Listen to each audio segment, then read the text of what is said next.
In this lesson, I will talk about the types of armed conflict as the types of involved parties differs from each other.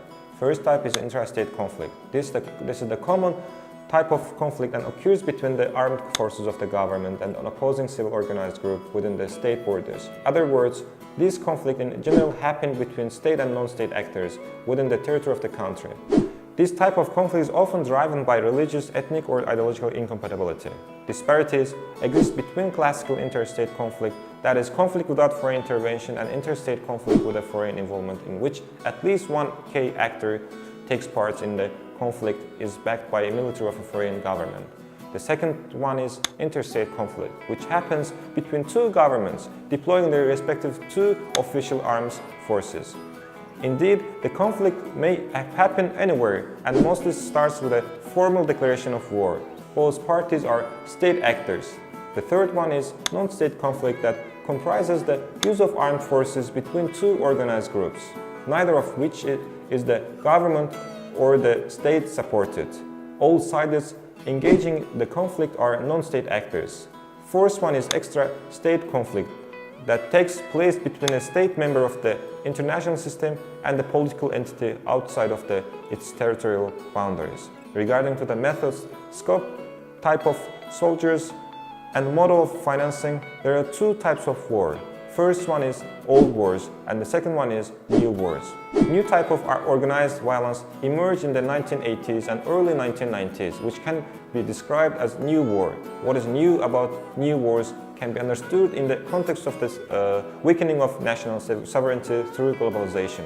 According to scholars, new conflicts are different in terms of scope, like internal rather than interstate, combatants like non-state actors, private armies, warlords, criminal gangs and organized groups, terrorists or guerrilla organizations, instead of sovereign state, professional military, soldier or conscripts. Method, enhanced use of terror and guerrilla methods and directly targeting civilians instead of combats in conventional battlefields. And final one, models of financing, like external rather than internal.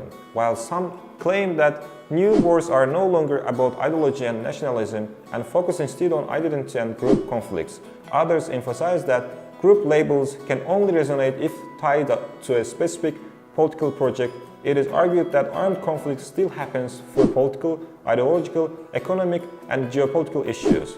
Nationalism and identity might be used as the mechanism to give justification for arguments of control over resources and territory to the forced exclusion of other groups.